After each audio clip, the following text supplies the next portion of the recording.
Tuan-tuan, tiap-tiap ibadat dalam Islam, dia ada tujuan-tujuan dia Allah Ta'ala buat. Nabi SAW sebut, Bunyal Islamu ala khams. Dibina Islam tu atas 5 perkara. Syahadati an la ilaha illallah wa anna Muhammad Rasulullah. Pertama sekali mengucap 2 kalimah syahadah tu. Bagi faham betul-betul makna kalimah syahadah tu. Wa iqamis salah, mendirikan salat. Wa ita'iz zakah, mengeluarkan zakat. Wa hajjil bait, mengerjakan haji. Wa saumi Ramadan, puasa bulan Ramadan. Hadis ini diriwayatkan oleh Imam Muslim, hadis sahih. Baik, mengucap ada kalimah syahadah tak apa dulu. Saya nak sebut 4. Pertama, solat. Solat. Solat ada tujuan dia. Allah Ta'ala menyebut dalam Al-Quran dalam surah Al-Ankabut ayat 45. Inna salata tanha 'anil fahsya'i wal munkar. Salat, sesungguhnya salat itu dapat mencegah daripada perkara keji dan munkar. Apa tujuan kita salat? Supaya kita dapat menjauhi perkara-perkara keji dan munkar. Salat itu doa, salat itu zikrullah, salat itu silah, hubungan kita dengan Allah. Orang yang berhubung dengan Allah 5 waktu setiap hari semalam, kuat ikatannya dengan Allah, dia akan menjauhi perkara-perkara maksiat, perkara-perkara keji. Apabila solat yang kita lakukan tidak dapat mencegah diri kita daripada perkara keji dan munkar, maknanya solat kita tu ada masalah, perlu dibaiki.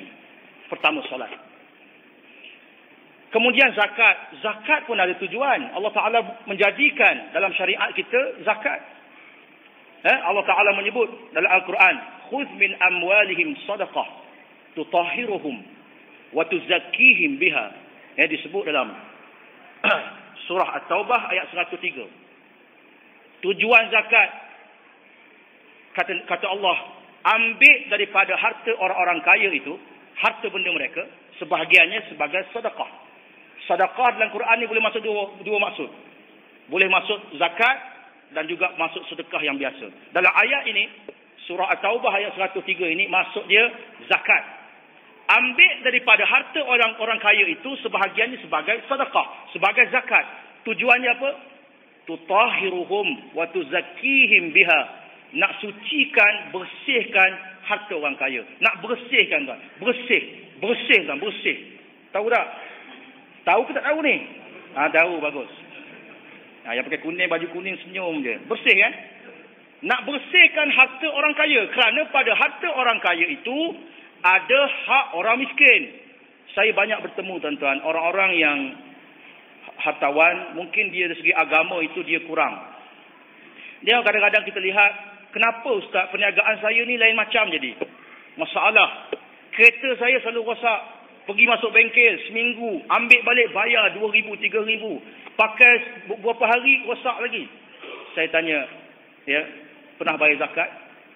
Zakat. Bila orang tak keluar zakat, harta dia tak bersih. Allah Ta'ala keluarkan harta dia cara macam tu. Cara kereta dia rosak, anak dia sakit. Bila dia bayar zakat, baru selesai masalah, tuan-tuan. Ni benda-benda yang berlaku. Saya rasa tuan-tuan pun pernah ada terdengar pengalaman-pengalaman orang yang mengalami peristiwa macam ini. Pasal zakat ini membersihkan harta. Ada hak 8 asnaf pada zakat itu. Fakir, miskin, ibnu sabil, amilin, al-gharimin dan lain-lain. Ada dalam sebut ayat Quran. Jadi zakat membersihkan harta.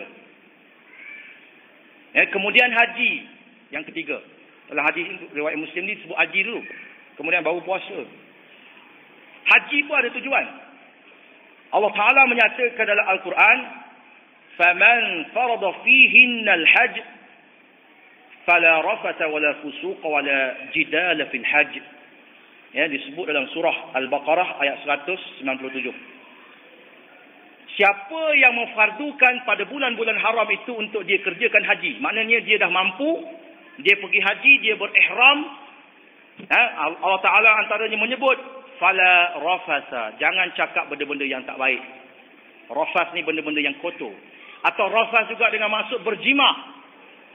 Orang yang tengah berihram, dia tak boleh jima dengan isteri dia, walaupun isteri dia ikut sama dia, duduk hotel first class, aircon baiknya, Tak boleh berjima, tuan-tuan.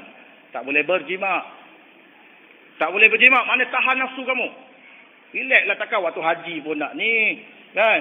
Nak balon juga. Sabar, haji apa ni? Maknanya ada waktu-waktu tu kamu kena jaga. Fala rafasa wala fusuq. Tak boleh buat benda-benda yang fasik. Yang di tanah air ni kita biasa buat. Cakap bohong, mengumpat. Ya, macam-macam benda-benda keji yang dibuat. Waktu ihram tak boleh buat. Ini Allah Ta'ala nak didik. Wala jidala fil haj. Waktu haji tak boleh jidal. Jidal ni apa? Tuan-tuan biasa tengok orang suka bergaduh. Kerja nak bertengkar je. Jidal. Pada ayat yang sama juga Allah sebut. Watazawwadu fa inna khairaz zadi taqwa. Dan berbekal-bekallah kamu. Kerana sebaik-baik bekal itu adalah taqwa. Ibadat haji yang dikerjakan dengan betul akan membentuk orang menjadi bertakwa, menjadi akhlaknya baik. Dan akhir sekali puasa. Ini tuan-tuan. InsyaAllah tak panjang. Tazkirah tak boleh panjang-panjang. Tuan ceramah panjang tak apa.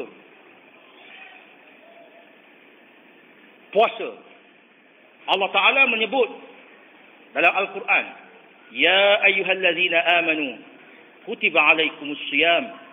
Kama kutiba 'alal ladzina min qablikum la'allakum tattaqun. Wahai orang-orang yang beriman, diwajibkan kepada kamu berpuasa sebagaimana diwajibkan kepada orang-orang sebelum kamu. Mudah-mudahan kamu bertakwa. Ini dia. Puasa mendidik manusia menjadi bertakwa. Apa itu takwa? Takwa itu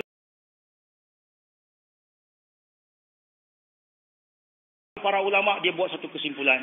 Takwanya ada banyak takrif. Saya nak sebut beberapa. Antaranya dalam kitab Al-Wafi syarah Matn Arba'in dia sebut ijtinabu azabillah bi fi'lil ma'ruf wa tarkil mahdzur. Apa itu takwa? Takwa itu menjauhi azab Allah. Orang yang berusaha menjauhkan diri daripada azab Allah, itu orang bertakwa. Dengan cara apa? Dia melakukan perkara yang Allah perintah. Solat, tutup aurat, kan? Ini semua Allah suruh ni. Puasa, bayar zakat. Ya, yang lain-lain semua yang wajib dalam agama dia kena buat. Wa tarkil mahzur, tinggalkan perkara-perkara yang Allah larang. Itu takwa.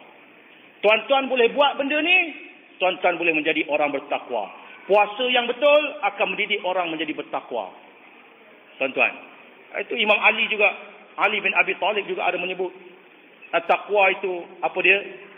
Al-khawfu minal jalil, takut kepada Allah yang maha besar. Wal amalu bit tanzil, mengamalkan Al-Quran, hukum hakam yang diturunkan, syariat. Wa ridha bil qalil, redha dengan rezeki kita yang sikit. Jangan duk mimpi nak duit banyak. Yang sikit yang ada kita syukur. Wal isti'dad li yaumir rahil, kita kena bersiap sedia untuk hari kita balik bertemu Allah. Ini dia takwa. Ada tak pada kita tuan-tuan? Kalau tak ada, kita kena kaji balik puasa yang kita lalui ini tuan-tuan. Kita kena kaji balik, adakah aku berpuasa dengan sebenar-benar?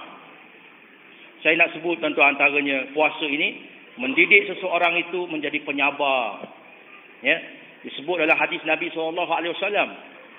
As-sawmu junnah fala yarfus wala yajhal wa in imra'un qatalahu aw syatamahu falyaqul inni sha'im marratain. Nabi ajar. Hadis diriwayatkan oleh Imam Al-Bukhari.